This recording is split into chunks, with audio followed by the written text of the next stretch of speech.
à tous, merci d'être en notre compagnie pour ce troisième numéro de cette semaine. On va essayer de se donner un peu plus de joie, rester dans des auspices plus honorables pour continuer cette journée avec tous ces chiffres qui circulent ça et là concernant malheureusement le Covid-19.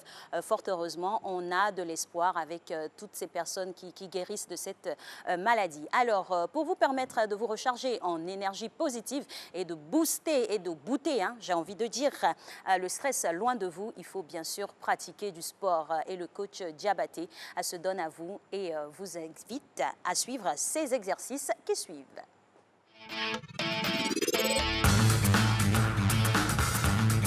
Bonjour, bonjour, chevaux à la maison. Aujourd'hui, c'est mercredi, fitness jeunesse. Compte tenu des raisons sanitaires, aujourd'hui, cette séance, je vais la faire seule. OK? Sur place, on va échauffer les muscles en marchant. OK? Et après, rentrer dans la séance à proprement dite. Aujourd'hui, simplement déplacement léger. OK? Voilà, c'est ça. Ça va être un exercice de cardio. OK? Sous une petite musique là, que vous connaissez très bien. OK? Bouge. OK. Ouvrez la bouche. Inspirez, soufflez en bougeant. Tranquille. Posez totalement le plat du pied. OK? OK. Bouge sur place. Là. OK. Bouge. OK. Grandis. 1, 2, 3, 4, 5, 6, 7 et 8. Bascule légèrement en arrière. 1, 2, 3, 4, 5, 6, 7 et 8. Là, descendre. 1, 2, 3, 4, 5, 6, 7 et 8. Reviens. 1, 2, 3, 4, 5, 6, 7 et 8. OK? Cet exercice que nous allons faire, c'est pour juste amuser. OK? Le sport avec les enfants, c'est leur permettre de s'amuser lorsqu'ils pratiquent, lorsqu'ils exécutent ces exercices-là. OK? Allez, mouvement de corde à sauter, imaginez. Si vous avez votre corde à la maison, vous la prenez. OK? Bouge là, là, bouge là. Simple, hein? OK. Gauche. On atteint. Atteint. Bouge là. Marche. Bouge. Donc là, bouge là. 1, 2, bouge. Bouge. Continue. Bouge. Bouge. Bouge, OK. Bouge. Bouge. Bouge. Bouge. OK. Allez en balance dans tous les sens. On reste toujours à distance, 1 mètre. Bouge là. Les enfants, allez. Allez avec mouvement, avec sourire. Bouge là. OK, les enfants, kick léger, kick intérieur. Kick intérieur. OK. Là. On prend la corde. Bouge là. Toujours. Touche là. Déplace-toi. Change là. Et change encore. On a la droite. Gauche. Encore. Bouge. Et change là. Et pose. Ça peut aller, hein? Là. On ouvre tout doucement. Et on referme sur place là. Ouvre. Et referme. OK. Bouge. Et là, le simple exercice, on va croiser. Là. Bouge. Permettre aux enfants de réaliser les exercices physiques tout en s'amusant. OK. Souris. Chez toi à la maison. Bouge. Doucement. Ah, marche. Bouge. Bouge. Avance. Recule. Avance. Recule. Vous savez toujours pas danser le logo Bitambo? Côté. Bouge là. Dieu cochon. Bouge. Bouge. Là. Tous ces exercices-là permettent ici de réorganiser La coordination motrice des enfants, Hey, tout en nous, se on est content, déplaçant. toi, tu n'es pas content. Ça Ok, s'appelle la jalousie. bouge là. Mais ne t'inquiète pas, Ok, on a quelque chose. bouge là. Bouge. Ok. Voilà. Rejoins les deux mains. Tout doucement. Grandis sur la poignée de pied. 1, 2, 3, 4, 5, 6, 7 et 8. À bientôt. À mercredi prochain. Prenez soin de vous. Si ce, respectez les distances. Déjà à demain, hein, avec vous et puis Marcelin qui sera là. Merci en tout cas, cher coach Diabaté, pour cette bonne humeur-là que vous nous distillez à travers vos séances quotidiennes. Alors, lui aussi, il est là tous les jours, à l'exception des jours fériés où il a le bonheur de ne pas venir. Mais aujourd'hui, il est avec nous, bien là. C'est monsieur Renaud Kobia qu'on reçoit pour sa revue de presse.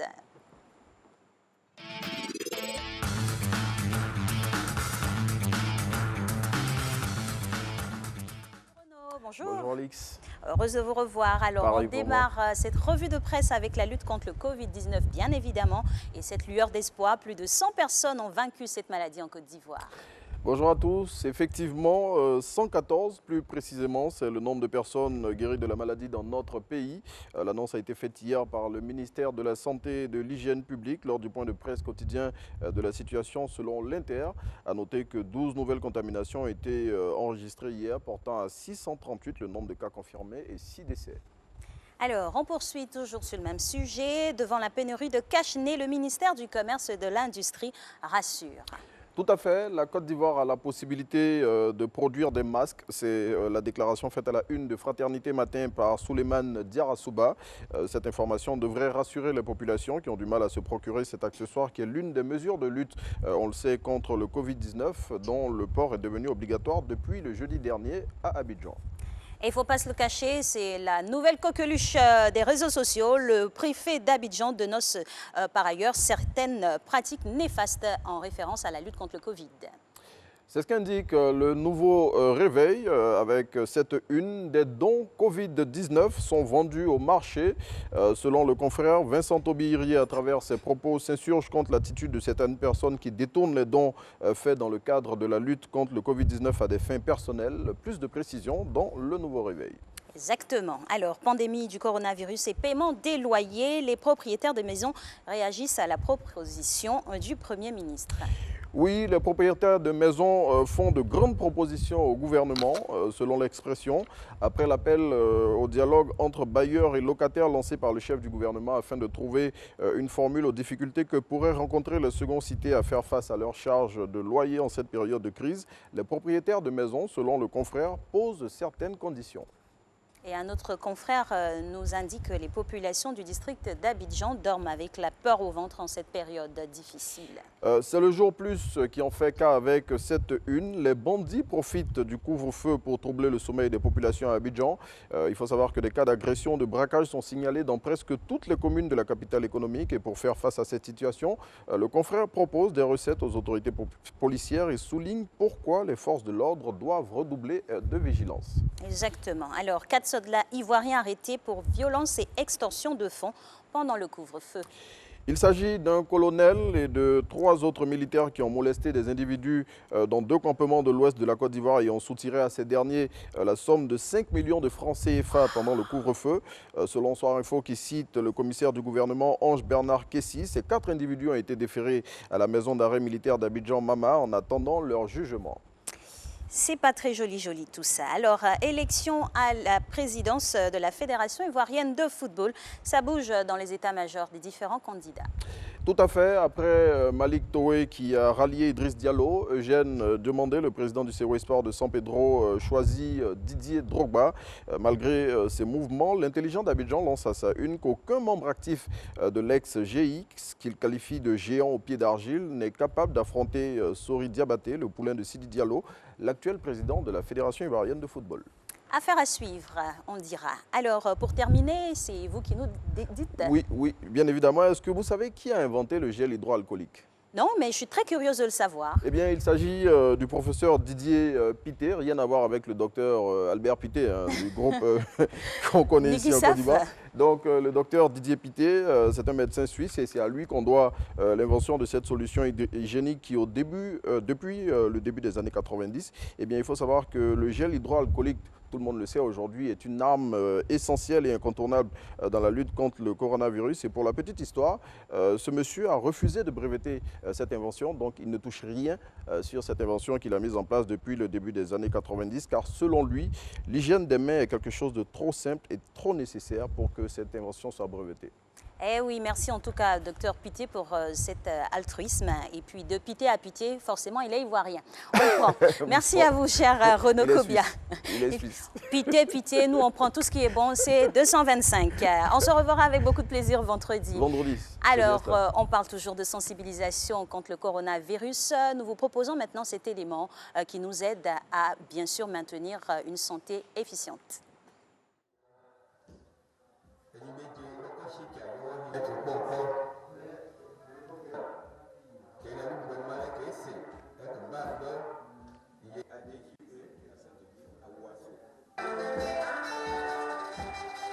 À Zagué, nous avons un moyen encore plus pratique de faire passer le message. Ça nous permet d'éviter le contact. Voilà, ça nous permet d'éviter le contact et le message est véhiculé. Tout le monde comprend en langue locale et surtout en français. Ici, c'est le village centre. C'est pourquoi nous avons les appareils modernes pour informer la population.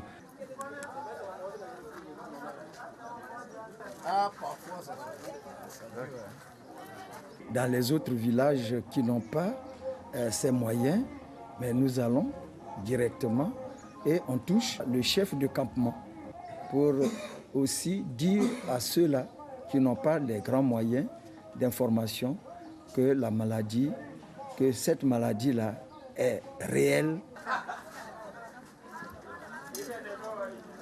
Je suis passé derrière ici pour aller à la maison. Il y a un monsieur qui est venu me saisir par la main. Donc on attendait pour parler du coronavirus. On a eu peur. Tout de suite, j'ai fui ici à la maison. J'ai lavé mes mains avec un morceau de savon et l'eau bien avant de rester tranquille. Sinon, j'avais très peur. J'ai cru qu'on m'avait déjà contacté.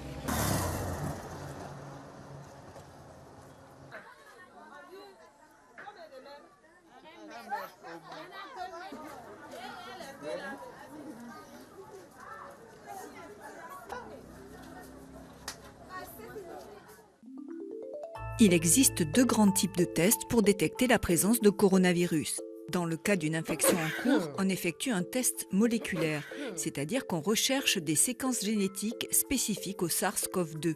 À l'aide d'un écouvillon, on effectue un prélèvement dans le nez, l'arrière-gorge ou le crachat d'un patient. Puis, en laboratoire spécialisé, on procède à une analyse des gènes grâce à une méthode d'amplification génétique. Le résultat est positif si 2 gènes spécifiques au SARS-CoV-2 sont détectés. Il est obtenu en quelques heures.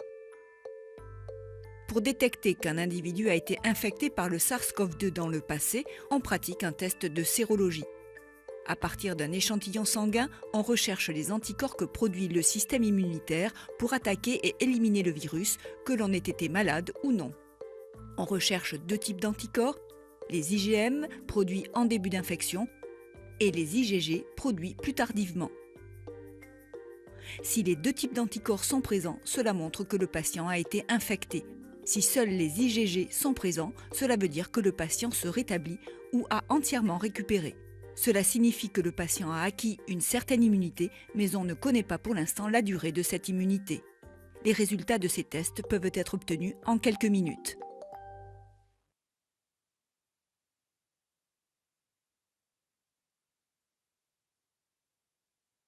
La pandémie de Covid-19 continue de s'étendre dans le monde.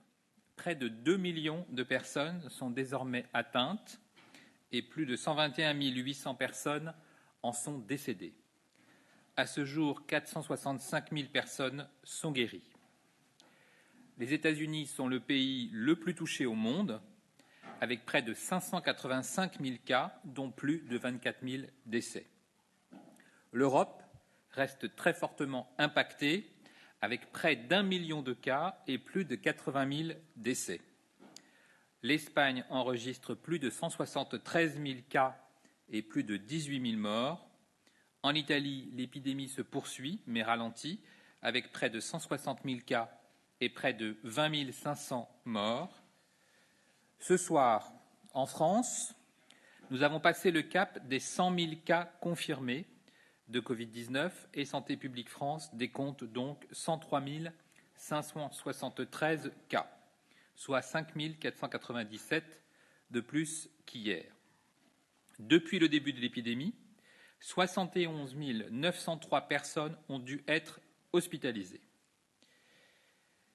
Ce soir, 1206 établissements de santé rapportent que 32 292 personnes sont encore hospitalisées pour une infection par Covid-19. En 24 heures, 1965 nouvelles admissions ont été enregistrées. Cela représente encore une hausse, certes modeste, de 179 malades par rapport à hier, car il y a aussi beaucoup de sorties. Ce chiffre continue donc doucement à augmenter et il n'y a jamais eu autant de malades Covid hospitalisés. Cependant, il y a 6 730 patients nécessitant des soins lourds en réanimation. Un tiers de ces patients ont moins de 60 ans et 61% ont entre 60 et 80 ans. 95 jeunes de moins de 30 ans sont en réanimation. Au cours des dernières 24 heures, ce sont 275 nouveaux patients qui ont été admis en réanimation. C'est un peu plus qu'hier, mais cependant, le solde est pour le 6e jour consécutif négatif de 91 patients. La baisse des besoins en réanimation, certes encore très légère, se confirme. Il semble donc qu'il y ait moins de patients en réanimation, même si le chiffre reste très élevé, et un peu plus de patients en hospitalisation classique, soit parce que les patients qui rentrent à l'hôpital n'ont pas besoin de réanimation, soit parce que des patients sortent de réanimation mais restent en milieu hospitalier. Dans les Outre-mer, on relève 141 hospitalisations, dont 41 patients en réanimation.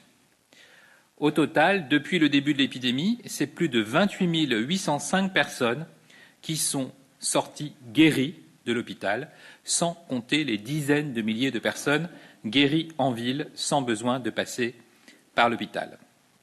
Nous surveillons aussi l'activité en ville, l'activité en population. Hier, les services d'urgence ont accueilli 1549 passages pour suspicion de Covid-19. À la suite de cette prise en charge aux urgences, 41% des patients ont été hospitalisés. Cette proportion d'ailleurs augmente avec l'âge des patients et 4% ont été transférés directement en réanimation. SOS Médecins recense 801 interventions hier pour suspicion de Covid au cours de la journée, soit 11% de leur activité totale. Enfin, les réseaux de laboratoires recensent 98 000 tests réalisés, dont 24 556 positifs, soit environ 25% de positivité. Vous le savez, nous sommes très attentifs à la situation dans les établissements sociaux et médico-sociaux.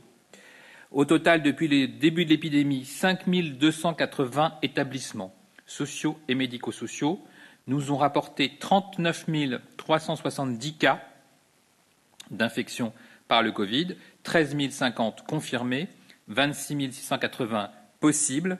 Et donc, c'est par cette déclaration et par cette remontée d'informations que nous pouvons consolider l'ensemble des cas confirmés en France, qui est bien d'un total national, ce soir, de 103 573 cas.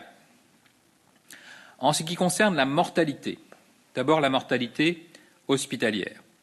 10 129 décès sont à déplorer en milieu hospitalier depuis le 1er mars. 82% de ces décès ont plus de 70 ans. 19 décès sont survenus outre-mer, 10 en Guadeloupe, 6 en Martinique et 3 à Mayotte. Par ailleurs, nous déplorons 5 600 décès survenus au sein des établissements sociaux et médico-sociaux depuis le début de l'épidémie le 1er mars et rattachés à l'infection Covid-19. L'essentiel de ces décès est observé en EHPAD, 5 470, et 130 décès sont survenus dans les établissements médico-sociaux. Depuis le 1er mars, en additionnant les décès à l'hôpital et les décès survenus en établissements sociaux et médico-sociaux, nous déplorons donc un total de 15 529 décès dans notre pays en lien avec l'épidémie. Vous le savez, en plus des décès survenus à l'hôpital et des décès survenus en établissement de type institution, il y a aussi des décès qui surviennent en ville, à domicile, et donc tous ces décès font l'objet d'une surveillance par l'INSEE qu'on appelle de la mortalité toute cause. Cette mortalité sera disponible en détail demain, mais je peux déjà vous donner des informations concernant les premières analyses de certificats de décès qui portent sur près de 6 000 certificats de décès analysés. La moyenne d'âge des personnes décédées est de 81 ans. 68% de ces personnes présentaient des comorbidités, c'est-à-dire des pathologies sous-jacentes de type pathologie cardiaque, hypertension artérielle sévère, pathologie neurodégénérative, diabète ou cancer. La pandémie de Covid-19 est donc toujours active.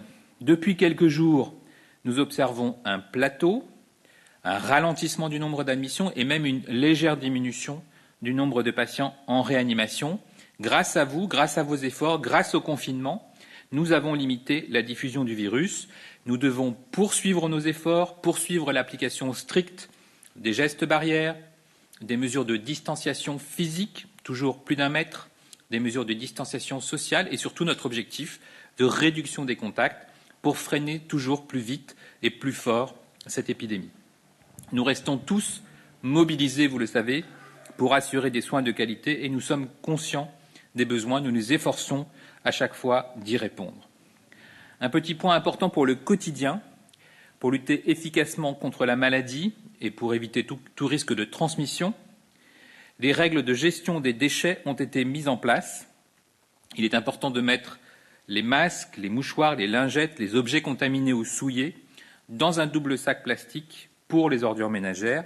En stockant ces déchets pendant 24 heures avant de les jeter, ils ne doivent pas donc être éliminés dans un circuit dédié au recyclage. Je voudrais maintenant attirer votre attention sur un point très important. Il est évidemment fondamental de prendre en charge correctement tous les patients atteints de Covid-19, mais il est aussi fondamental pour notre pays de prendre en charge tous les malades, qu'ils aient des pathologies aiguës ou qu'ils aient des pathologies chroniques, qu'ils aient des soucis psychologiques. Tout le monde doit être assuré d'un suivi de qualité. Les patients qui ont un problème de santé aigu, une douleur thoracique, une urgence, un accident vasculaire cérébral. Et voilà, c'était un élément qui nous est proposé ici par l'agence France-Presse AFP en référence au point journalier du coronavirus du côté de l'Hexagone. Nous, on part pour une courte plage publicitaire et puis on revient pour notre dernier couloir. Voilà, de retour sur le plateau de Matin Bonheur et nous tenons tout spécialement à dire un grand merci à Monsieur Yao Kwasi, notre chef de plateau qui est ici dans ce studio, qui a assuré la traduction pour la sensibilisation au Covid-19 dans la langue baoulé. Merci à vous pour votre contribution patriotique. Alors, nous en arrivons à la dernière phase de cette émission, à savoir notre thématique du jour. Il faut savoir que le coronavirus a créé plusieurs bouleversements dans différents aspects de nos vies, au niveau professionnel, au niveau familial, au niveau sociétal. Et aujourd'hui, nous nous attardons à savoir comment les familles gèrent cette période difficile parce que nous sommes emmenés avec le confinement à vivre 24 heures sur 24, le télétravail qui se fait depuis la maison avec les enfants. Cela implique une certaine réorganisation et beaucoup de créativité pour pouvoir rester dans une ambiance très harmonieuse. La semaine dernière, en compagnie de notre cher docteur Joe Frédéric Zabi, nous avons épilogué sur le sujet de la gestion de la famille en période de coronavirus. Nous vous proposons cette rediffusion. L'école en berne, comment gérer nos enfants dans cette période de confinement? C'est toute la quintessence du sujet qui va nous occuper avec vous, docteur. Rebonjour et bienvenue à nouveau. Merci d'avoir accepté de venir sur ce plateau. Alors, la question, elle est directe. Comment on gère nos enfants en cette période? Question difficile parce qu'en général, les parents n'ont pas appris à gérer leurs propres enfants. Donc, bonjour à la Côte d'Ivoire, bonjour au monde. Avant de pouvoir entrer dans le vif du sujet, il serait bon que nous voyions ensemble comment la journée d'un enfant se présente en général pour bien comprendre ce qui va suivre.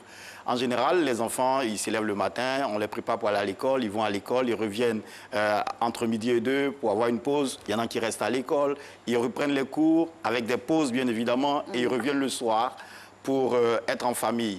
Et là, en général, ils ont des cours de répétition et la nuit suit. Ça, c'est la routine d'un enfant. La première chose à faire, c'est de pouvoir garder cette routine-là. Faire en sorte que ce temps de confinement, ce temps d'isolement ne soit pas un temps de vacances prolongées ou un temps de non-école. Il faut que les routines de l'enfant soient maintenues. C'est la première chose. Et donc, comment faire? C'est de pouvoir s'asseoir avec les enfants et dresser un agenda heure par heure, jour par jour et semaine par semaine avec les enfants. Bien évidemment, en surlignant les activités majeures, en tenant compte évidemment également du temps de concentration de l'enfant par rapport aux activités. Il faut savoir qu'un enfant, sa concentration ne peut pas aller au-delà de 45 minutes. Donc, il faut en tenir compte pendant qu'on est en train de concevoir les activités et surtout faire ça avec les enfants. Il ne faut pas leur imposer un agenda. Il faut le concevoir avec les enfants, de sorte qu'ils puissent y adhérer. Et c'est très facile quand c'est comme ça. Vous savez, les parents, ils ont beaucoup de problèmes avec les enfants, juste parce que très souvent, ils ne se mettent pas au niveau des enfants. Ils restent dans leur posture de parents. En haut, ils descendent les ordres. Alors que quand on adopte la posture contraire, c'est-à-dire se mettre à un niveau horizontal avec les enfants, on conçoit les choses avec eux, on les implique dans la conception, on sollicite leur avis. C'est vrai, leur avis n'est pas forcément éclairé, mais on en tient compte. Et ils ont le sentiment que c'est eux qui dirigent, alors qu'en réalité, c'est nous les parents.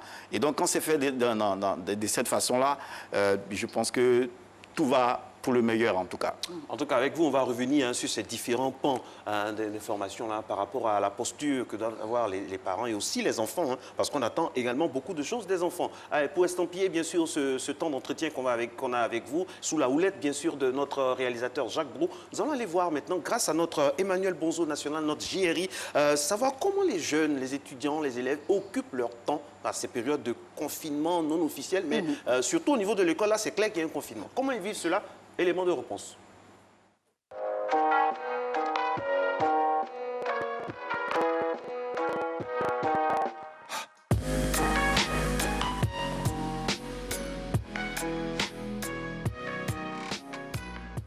Depuis la fermeture des établissements, le matin, lorsqu'ils se lèvent, tant bien que nous avons 2 filles de ménage pour l'entretien de la maison, les enfants participent au ménage. Voilà, ils nettoient la maison, ils balayent la maison, ils nettoient la maison avant de prendre leur douche et prendre leur petit déjeuner. Et après quoi, ils passent à table pour étudier. Et nous suivons toujours le programme avec leur maître de maison. Et lorsque le maître de maison ne vient pas, simplement ils se mettent à table et puis ils font leurs exercices. Et quand moi je suis présent, je suis, ou bien quand leur maman est présente, elle suit ce qu'ils font. Voilà comment ils occupent leur temps. Et après avoir fini d'étudier, bon, ils peuvent se mettre à la télévision, jouer aux jeux vidéo, ou bien quand ils sont fatigués de jouer aux jeux vidéo, ils vont aider à la gestion de la boutique parce que nous tenons un petit commerce. Nous sommes tous confinés. Papa et maman qui vont au service. Et quand on rentre, nous avons des gels. D'abord des gels de poche que nous utilisons à tout moment. Et nous avons des gels à la maison pour les enfants et pour tous ceux qui rentrent à la maison. Ils observent les règles, ils obéissent. Et puis mes enfants sont très respectueux. Ça, j'apprécie bien ce point-là.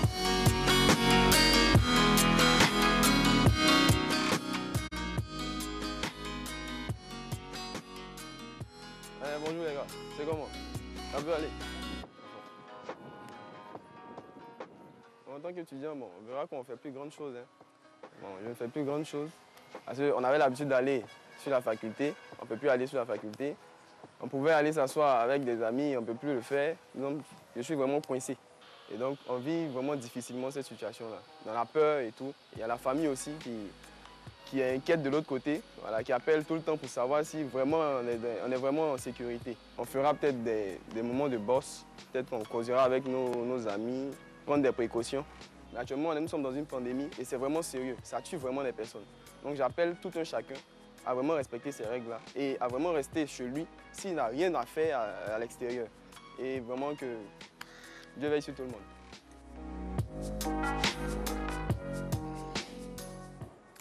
Voilà, ces deux tableaux ici, dépeints par notre cher Emmanuel Bonzo. Docteur, alors dites-nous, on a eu le père de famille qui nous a dressé un programme bien huilé, et on a l'étudiant, ma foi, qui ne sait pas à quel sein se vouer. Peut-être qu'avec votre intervention, il saura maintenant comment s'organiser. Quel est votre commentaire pour les deux? En tout cas, j'ai écouté avec beaucoup d'attention les deux intervenants et je vois qu'il y a quand même beaucoup de choses qui ne sont pas à leur place ou qui ne doivent pas être. Il y a quelques erreurs quand même. Et c'est normal, ce ne sont pas des professionnels de l'éducation, donc je les comprends. Ce qu'il y a à retenir ici, c'est que le père, il a conçu un agenda pour ses enfants. C'est très bien. Il serait bon, il aurait été bien, il aurait été mieux qu'il eût associé les enfants à la conception de cet agenda-là et que ça devienne une routine. Première chose. Deuxième erreur qu'il y a à commettre, c'est qu'on a le sentiment que ce temps de confinement chez lui à la maison est un temps de vacances. On n'est pas en vacances actuellement. Il faut qu'ils comprennent que s'il donne des habitudes de vacances à ces enfants-là maintenant, quand ils vont reprendre les cours, ils seront désorientés. Il faut qu'on maintienne le rythme que les enfants avaient à l'école. C'est-à-dire qu'on conçoive un agenda de journée qui se déroule exactement comme si les enfants étaient à l'école. C'est-à-dire que, c'est vrai, on va avoir des activités où on va associer les enfants au ménage comme il a eu à le faire le matin. On le fait. Et puis après, il faut que les enfants se mettent immédiatement à la table du travail pour qu'ils apprennent à des choses de l'école, avec des pauses. Et ensuite, le déjeuner, etc. Les jeux vidéo peut s'interposer de temps en temps, mais il ne faut pas que ce soit l'activité principale, en fait. On a des cas qui vous sont soumis ici, cher docteur. Le premier, c'est Michel Destazdre. J'espère que j'ai bien prononcé. Ivoiro-française vivant en Côte d'Ivoire. Je travaille dans l'établissement que fréquentent mes enfants. Et là, nous sommes tous en quasi-autoconfinement à la maison depuis que l'école est fermée. Me retrouver avec mes propres enfants 24 heures sur 24 et tous les jours de la semaine est une expérience inédite pour moi. J'ai besoin de votre aide. Comment les gérer sans avoir à craquer moi-même? Wow, c'est une expérience inédite pour tout le monde, parce qu'une telle expérience n'a jamais été vécue ici comme ailleurs de toute façon, donc c'est inédit. Et il y a quelque chose d'inédit, des habitudes inédites aussi.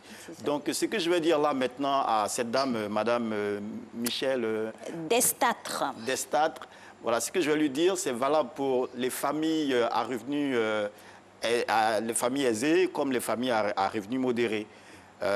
Là-bas, il faut savoir que je dis ça parce qu'il y a de l'espace pour pouvoir entretenir les enfants, il y a des commodités, etc. Donc, ce n'est pas valable pour tout le monde, c'est pour une catégorie de personnes. Et donc, ceci dit, j'aimerais dire à ces dames que la première chose, je l'ai déjà dit et je reviens dessus légèrement, c'est l'établissement de routines. Il faut qu'on conçoive des routines avec les enfants, en communion avec eux, en intelligence avec eux, que ces routines-là soient clairement affichées et que les enfants le sachent. Il faut qu'on leur explique pourquoi on souhaite qu'ils fassent telle chose et pourquoi eux aussi, ils ont envie d'intégrer à la routine telle ou telle autre chose. Quand c'est déterminé, ce que j'appelle routine en français plus bas, c'est des habitudes. Qu'est-ce qu'on va faire quand on va se lever? Qu'est-ce qu'on va faire après? Qu'est-ce qu'on va faire ensuite? Etc.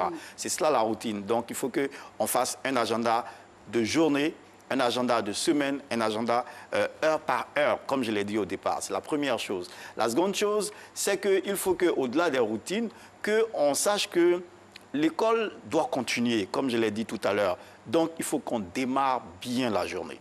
Démarrer bien la journée est essentiel. Parce que c'est vrai qu'on n'est plus à l'école, c'est vrai qu'on a établi une routine, mais il ne faut pas qu'on soit trop rigide parce qu'on n'est pas à l'école, bien évidemment. Donc, il ne faut pas qu'on soit trop rigide. Il faut qu'on laisse quand même la possibilité aux enfants de traîner un peu au lit, de se réveiller un peu tard. Et quand ils se réveillent, il faut qu'on leur laisse un petit temps de jeu. Les enfants, c'est le jeu. Donc, on leur laisse un petit temps de jeu, prendre leur douche, s'amuser un peu, prendre le petit-déj, s'habiller, comme s'ils partaient à l'école, pas forcément en tenue d'école, mais s'habiller convenablement et se mettre sur la table de travail. Ça, il faut que les parents le sachent.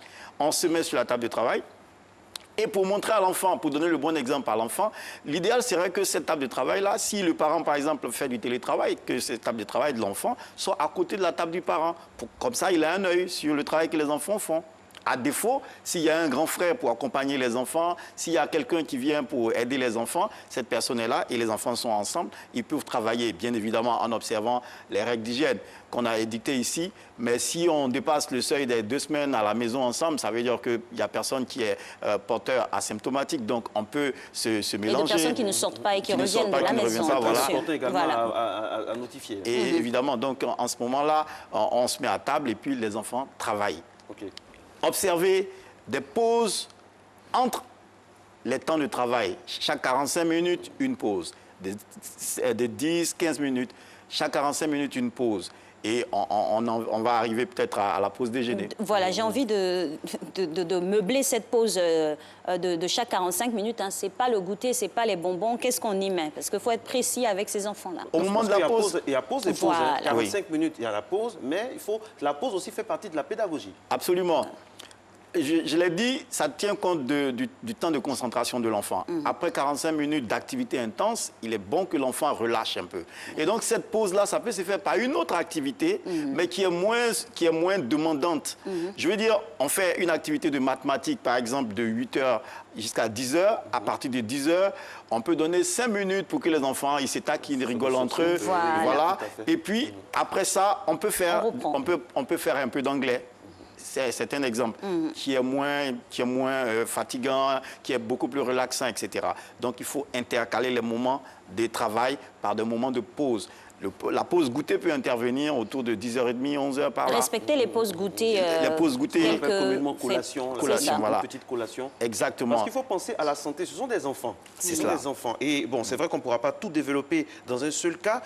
L'idée, c'est qu'il faut établir des routines, les afficher, les institutionnaliser avec une pédagogie qui doit se poursuivre à la maison. Est-ce qu'on peut trouver ça dans le deuxième cas que je vous propose maintenant, que je soumets à votre sagacité, docteur? Je suis Conan Cédric.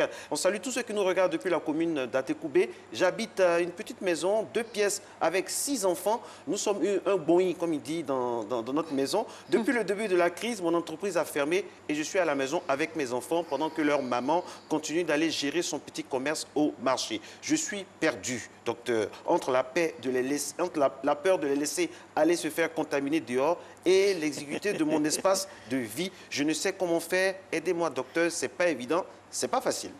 Ah, les parents, ils croient toujours que ce sont les autres qui vont contaminer leurs enfants. Ils ne pensent pas au fait que eux, leurs enfants aussi peuvent contaminer les autres. Mais ça, c'était juste une parenthèse. Ça, ce que je dis ici, ça, c'est pour les familles à revenus très faibles. Parce que ça, c'est le cas exactement de ce monsieur-là. On est dans une cour commune avec certainement un pléthore d'enfants. Et puis nous, on en a beaucoup également dans un petit espace qui est très exigu. On n'a pas de lieu pour mettre les enfants à table et tout ça. C'est compliqué. Ici, il faut que les parents s'impliquent véritablement, qu'ils s'impliquent s'ils ont le temps d'être à la maison, qu'ils s'impliquent dans l'éducation des enfants. Parce que s'ils ne s'impliquent pas, les enfants ils vont s'ennuyer tout de suite et ils vont sortir. Les enfants s'ennuient très vite. Ils s'ennuient très vite et ils vont sortir. Donc, il faut que le parent s'implique beaucoup, qu'il soit avec les enfants pour leur donner des directions. Pas forcément des directives, mais des directions. C'est qu'il y a à faire. On tient compte de ce qu'on a dit pour le premier cas. Établir les routines avec les enfants. C'est la même chose. On établit les routines et puis le parent est là pour veiller à l'application stricte de la routine. Comment on fait? Excusez-moi, on affiche ça sur un tableau. Il y a des parents, c'est de plus en plus légion d'avoir des parents qui ont des ardoises sur le réfrigérateur, la salle à manger, mais quelque part, en tout cas dans la maison, où on dit par exemple, Nora, voici ce que tu as à faire, Kyrian, voici ce que tu as fait, Orlan, voici ce que tu as fait. Comment on fait ça? Qu'on soit riche ou pauvre? Ce que vous venez de dire, c'est un exemple. C'est un exemple et qui se tient. On peut le faire de cette façon-là. Comme par exemple, on peut le faire sous forme de jeu. Appeler Orlan et lui dire, mais quelle est la routine qu'on a décidé de faire? Qu'est-ce qu'on doit faire quand on se réveille le matin? Les responsabiliser. Les responsabiliser. Qu'est-ce qu'on a? On se servir de leur hobby. Par exemple, on sait que Kyrian, il aime le football, ben Noah, elle aime les jeux vidéo. Passer par ces moyens-là pour y mettre de la pédagogie, non? Absolument, absolument, absolument. C'est preuve d'ingéniosité, là. Il faut inventer. Le parent, ici, il doit apprendre à inventer. Tout le monde n'est pas professeur ou bien instituteur. Ah oui, c'est ça, avec différents niveaux en plus à la maison. Il faut comprendre là que éduquer dans ce sens-là prend son véritable sens.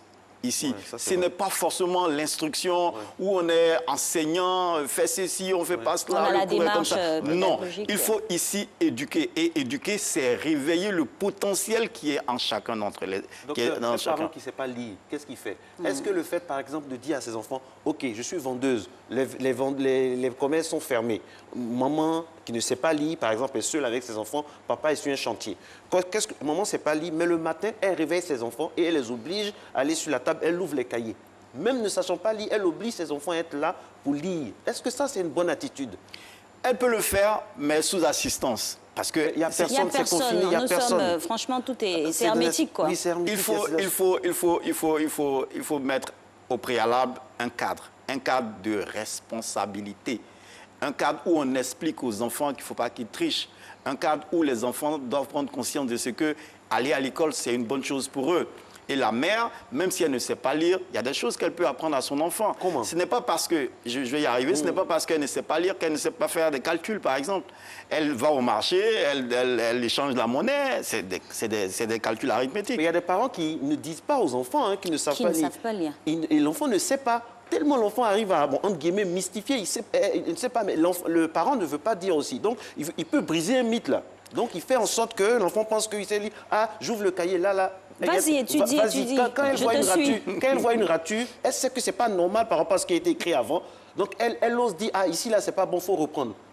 Nous ne sachons pas, vous voyez un peu? Ça fait partie des erreurs qu'il ne faut pas commettre en tant qu'éducateur. Parce qu'il ne faut pas donner l'impression d'être celui qu'on n'est pas. Il faut que mon enfant, il sache clairement mon niveau. S'il connaît mon niveau, il connaît mes limites. C'est vrai, il peut exploiter ça à son détriment, c'est vrai. Mais ça brise le mythe parental aussi, peut-être. Non, il n'y a pas de mythe parental ici à préserver. Je suis des niveaux CE2, je suis des niveaux CE2. Quand on n'a pas dit à l'enfant, ça peut briser le mythe. Quand on n'a pas dit dès le début. Oui, quand on n'a pas dit dès le début, c'est vrai. Et c'est pour ça que j'appelle ça une erreur. Il faut le dire. Il faut le dire. Il faut le dire et se faire aider.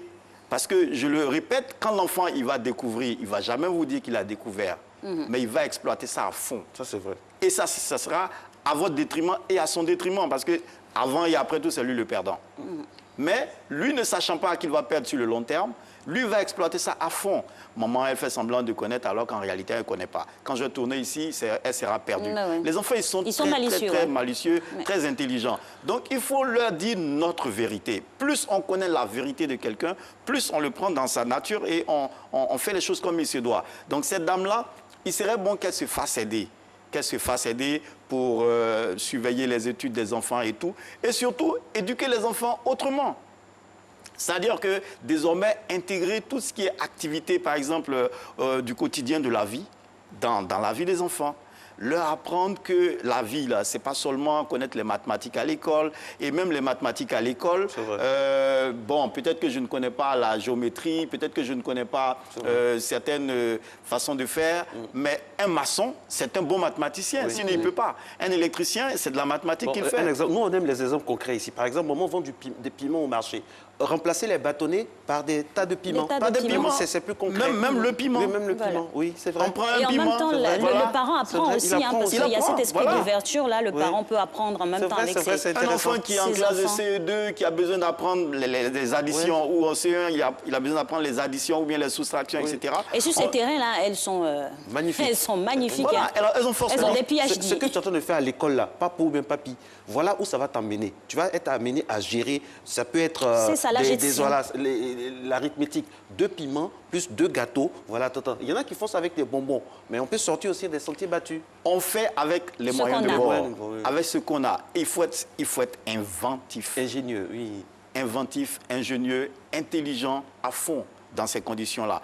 Et je pense que c'est le bon côté du corona. Même si... Eh oui, la nouvelle approche de gestion de la famille qu'impose cette situation exceptionnelle avec le coronavirus. Ici, passé au crible avec notre cher docteur Joe-Frédéric Xavi, que nous remercions, qui n'a pu, hélas, effectuer des déplacements indépendamment de sa volonté ce jour. Merci d'être resté en notre compagnie. On espère vous avoir apporté quelques ingrédients pour réorganiser et vous réinventer au niveau de la famille. On vous souhaite une très belle journée. Demain, retrouvez Marcelin Govoy pour la journée de jeudi. Je vous retrouve vendredi avec le même bonheur. Au revoir.